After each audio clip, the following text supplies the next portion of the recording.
He thought he had it all: wealth, power, the perfect marriage. But on the night of his 45th birthday, one quiet sentence from a little girl changed everything. "Mr. Lawson, I think you're my dad." That single whisper stopped the music, shattered the silence, and exposed a past he believed was long buried. What followed was a whirlwind of doubt, truth, and a daughter he never knew existed. Was it a mistake, a setup, or the second chance he never dared to hope for? Watch until the end, because this story doesn't unfold the way you think it will. The golden chandeliers of the Regency room cast their glow across a ballroom dressed in perfection. Waiters glided past towering floor arrangements. Soft jazz floated above the low hum of conversation as the most powerful people in San Francisco toasted one man, Richard Lawson. Tonight marked his 45th birthday, a milestone not just in age but in empire. 3 industrial plants, a chain of luxury department stores, a booming construction firm, and most recently Lawson Private Bank, the crown jewel. Billionaire, visionary, master strategist. Everyone knew his name. And yet, as Richard stood alone before the tall mirror in the VIP suite, adjusting the Windsor knot of his charcoal gray tie, his mind wasn't on the applause waiting downstairs. His reflection looked back at him like a stranger. He whispered under his breath, 45 and still no heir. The door behind him opened without a knock. Elizabeth, his wife of 12 years, stepped in with her usual quiet elegance. Her emerald satin gown fit, like it was stitched to her soul. She moved with the confidence of a woman who knew exactly what power looked like and knew how to wield it. "The guests are arriving," she said. Senator Dobbins just walked in. "Your legacy is well represented." Richard smirked. "Legacy? Without a child, it's just press clippings." Elizabeth placed a hand on his shoulder. "You are your legacy. Children complicate things. You know that." He didn't answer. Their marriage had always been transactional. 2 perfectionists orbiting the same gravitational pull of power. But sometimes, late at night, Richard dreamed of a daughter, a child who carried his name, his eyes. Downstairs, Emily Carter stood in the prep corridor in a crisp white blouse, trying to control her breathing. Her fingers clutched a tray of hors d'oeuvres, though her thoughts were far from the canapes. Half an hour earlier, her 8-year-old daughter, Lily, had looked up at her with wide, innocent eyes and asked a question that shook her to the core. "Mom, is Mr. Lawson my dad?" Emily had frozen. "Where did you get that idea?" "I heard Grandma say it. You said I have his eyes." Emily had brushed it off. "Sweetheart, it's just stories. Finish your cereal." But Lily wasn't wrong. 9 years ago, Emily had worked as a waitress at Club Miramar, a high-end rooftop bar that Richard once co-owned. One drunken night, one unplanned encounter. It had meant nothing to him. She never told him she was pregnant. He was already married, untouchable. She had raised Lily alone with her mother's help, taking odd jobs, and finally applying for a position as a housekeeper at Lawson Estate. She had told herself she was doing it for the pay. But in truth, part of her just wanted to see the man her daughter had inherited so much from. She never imagined Lily would one day ask the question she feared most. The butler, Mr. Harris, barked from the hallway.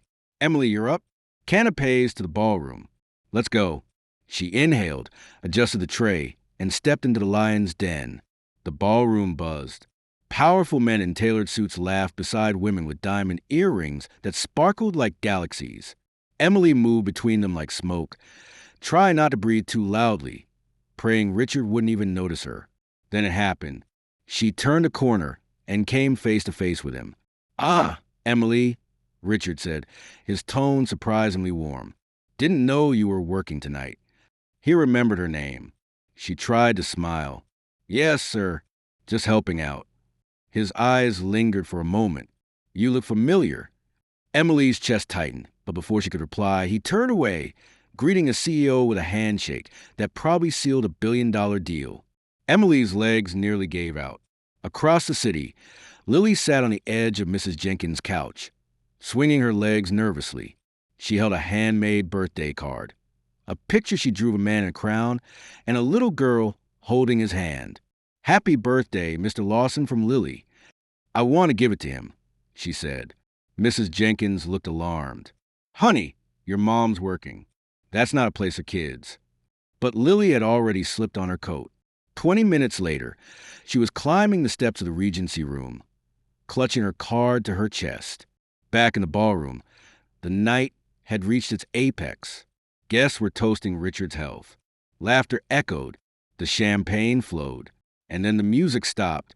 A hush fell over the room as the grand doors creaked open. A small girl stepped inside. She wore a light blue dress, her blonde hair in two neat braids. In her hand, the card. In her eyes, a calm, determined glow. "Excuse me," she said, her voice carrying through the silent hall. Richard looked up, confused. "I need to speak to Mr. Lawson." He crouched slightly, smiling. "Well, aren't you brave? What's your name?" "I'm Lily," she said. He chuckled. "What can I do for you, Lily?" The girl leaned forward, rose onto her tiptoes, and whispered something into his ear. Everyone watched as Richard's smile faltered, then vanished. His face drained of color. His eyes darted across the room until they landed on Emily. Her tray hit the floor with a crash. "Effective immediately," Richard said, voice stiff and cold. "All household staff are to leave the venue." Gasps rose around the room. Elizabeth stood abruptly. "Richard, what on earth is going on?" But Richard ignored her. He was staring only at Emily.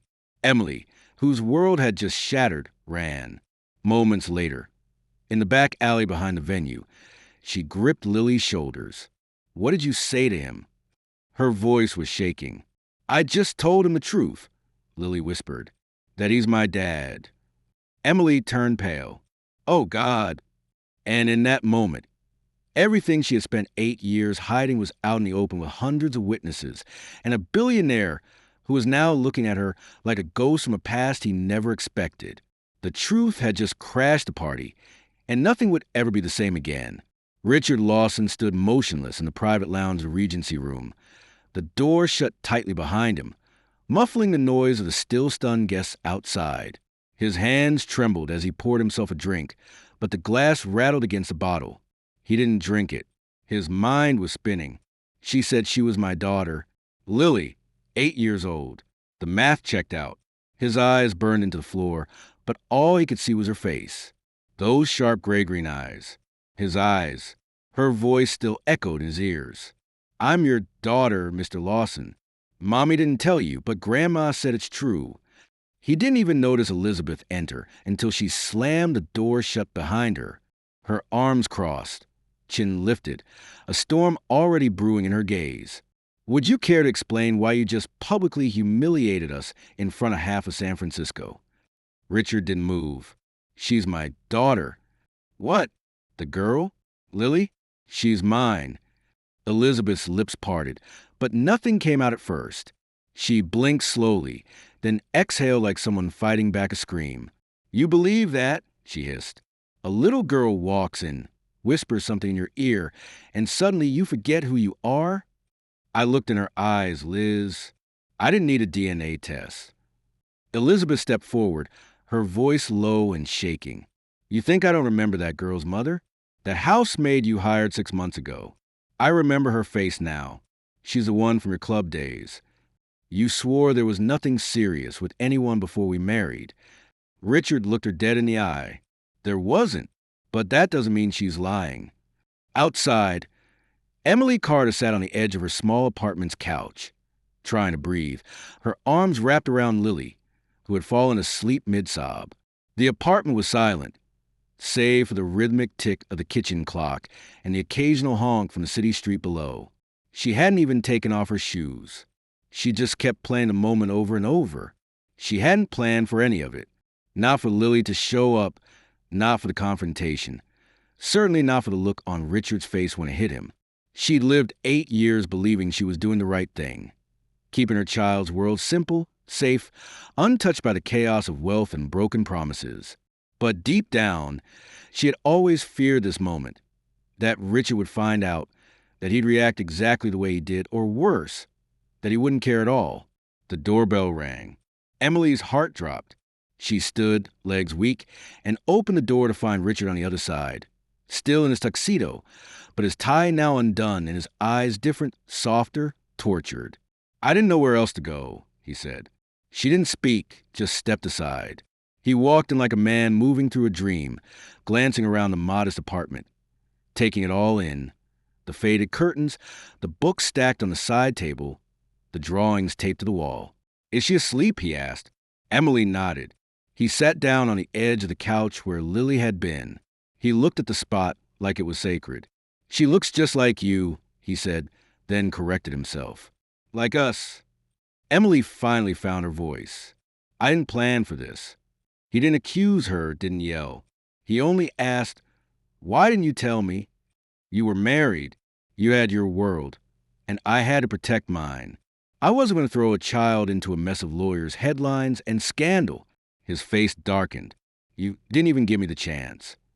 Emily's voice cracked. "And what would you have done? Claimed her? Taken her from me? Ignored her?" "I didn't know. I still don't." He stood and paced. "I want to be a part of her life, Emily. Not just a man who writes checks from a distance. I want to know her. I want to be her father." A beat passed, then another. "And your wife?" Richard's jaw tightened. "Elizabeth is processing it. That's code for furious, isn't it?" He didn't answer. They sat in silence. And then he did something Emily didn't expect. He looked her directly in the eyes and said, "I want to take paternity tests. I believe you, but I need proof. For her, for me, for the future." Emily nodded slowly. "I'll take Lily to a clinic tomorrow." "No, I'll arrange everything. I'll have a driver pick you up in the morning." The next day was strangely warm for San Francisco. At Bayview Medical Center, Lily held her mom's hand tightly as a nurse drew a small vial of blood. She didn't cry. "I'm not scared," she told Richard, who stood nearby. "Mom says being brave means doing hard things, even when you want to run away." Richard smiled faintly. "Your mom's a smart woman." When the test was over and Lily was busy looking at the giant saltwater aquarium in the clinic's lobby, Richard pulled Emily aside. "If the results are positive, I want to support you both. Financially, emotionally, any way I can." Emily nodded but said nothing. 2 days later, Richard sat alone in his study. The envelope arrived at noon. It was heavier than it should have been. He opened it with trembling fingers. Probability of paternity, 99.998%. Richard closed his eyes. He had a daughter, and everything was about to change. He picked up the phone and dialed. When Emily answered, he said only one word, "Yes." She didn't reply, but he could hear her crying quietly. Now came the hard part, telling Elizabeth, facing the consequences, and figuring out what it meant to be a father when the only legacy you ever understood was built on control, not love. Richard stood at the window of his penthouse that night, staring at the city he owned. But for once, he didn't feel like the man who had everything. He felt like a man on the edge of rediscovery. The question wasn't whether he had a daughter. That was answered. The question was, will you be worthy of her? If your entire life changed in one whisper from a child, would you run toward the truth or away from it? 2 weeks after the DNA test confirmed what their hearts already knew, Richard Lawson stood outside the gates of Crescent Hill Apartments, waiting for the door to open. When Emily finally appeared, he saw something in her eyes that hadn't been there before. Not fear, not suspicion, but something gentler, a guarded hope. Lily ran up behind her, her ponytail bouncing, a bright blue backpack on her shoulder, and a wide grin on her face. "Is it really today?" she beamed. Richard crouched to her level. "Yes, today's the day." They had planned a quiet afternoon in Golden Meadow Park. Just the three of them. No paparazzi, no chauffeurs, no billion-dollar shadows. Just a man, a woman, and a little girl who'd once whispered a truth that shattered and remade their world. The sunlight filtered through the trees as they sat near the pond, watching the ducks glide across the water. Lily skipped ahead, tossing breadcrumbs and giggling as they flocked toward her. Richard sat on a nearby bench beside Emily. "I told Elizabeth the first one to be in Lily's life." "Truly," he said, watching his daughter chase after a butterfly. "I told her I want more than weekends and birthdays. I want a seat at the table." "And?" Emily asked, bracing herself. She didn't scream, didn't cry this time. She just said something I didn't expect. He paused. She said, Then prove it. Emily looked at him. And how do you plan to do that? I bought the apartment next door, he said with a quiet smile. Not to interfere, just to be nearby.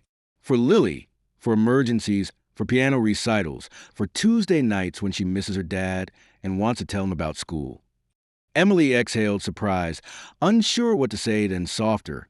She already talks about you like you've always been there. Richard swallowed hard. I should have been. They sat there in silence as Lily returned with a leaf crown and placed it clumsily on Richard's head. You look like a forest king now, she said proudly. He laughed. Then I guess that makes you a forest princess. Emily watched them, something deep and warm stirring inside her. The man she once feared would destroy their lives now sat cross-legged in the grass, making animal noises just to hear their daughter laugh. He was no longer the unreachable CEO who vanished after a single night. He was just a man trying to rewrite the ending. The next morning, a sleek black car waited outside their building. But it wasn't for a corporate meeting or a political fundraiser. It was for a school music recital.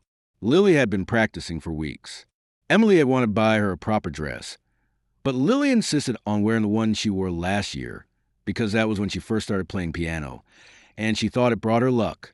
Inside the auditorium, rows of parents and teachers chatted quietly as students waited their turn. Richard and Emily sat side by side, his hand occasionally brushing hers, not by design, but by familiarity. Neither pulled away. When Lily's name was called, the room fell quiet. She walked to the center of the stage, adjusted the stool, and took a deep breath. Her hands hovered above the keys. She looked out into the crowd, spotted her mother and father, and smiled. She began to play. It wasn't perfect. She hit a wrong note midway and started again. But when she finished, the audience burst into warm applause. Richard stood and clapped the loudest. That night, they celebrated over dinner at a small Italian place. Lily slurped spaghetti with no concern for decorum, sauce on her chin. Emily sipped her wine, laughing at something Richard said. For a moment, it felt like they had always been this way. A unit, a family. As they walked home under the soft glow of streetlights, Lily suddenly asked, "Are we like a real family now?" Emily and Richard exchanged a glance. He looked down at Lily. "We already are." Time passed. Quietly, steadily, the chaos faded. Richard worked fewer weekends. Elizabeth, to everyone's surprise, invited Lily to tea one Sunday afternoon. It was awkward and formal, but it happened. And then it happened again. One day, Emily received an envelope in the mail. Inside was a new birth certificate, Lily Lawson. Summer arrived. Golden Meadow Park bloomed with wildflowers, and laughter returned to their lives like it had never left.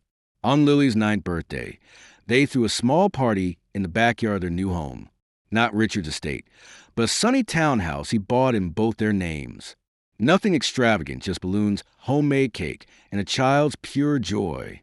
As the sun dipped below the horizon, Lily stood on the porch, holding a sparkler in each hand, lighting up the dusk like magic. She turned toward her parents. "Best day ever," she whispered. Richard wrapped an arm around Emily. She leaned into him. They had broken every rule, crossed every line, and somehow they had built something better from the pieces. Love had arrived, not with wedding bells or vows, but in a whisper from a child who only wanted the truth, and they had listened. Now it's your turn. Tell us, did this story touch your heart? Would you have made the same choices as Richard or Emily? Comment below with your thoughts. If this story moved you, type 100 in the comments to let us know you're with us. And we'd love to hear from all of you watching. What country are you in right now? Let's see how far the story has reached. If you felt something today, please share this video with someone who believes in second chances and unexpected families.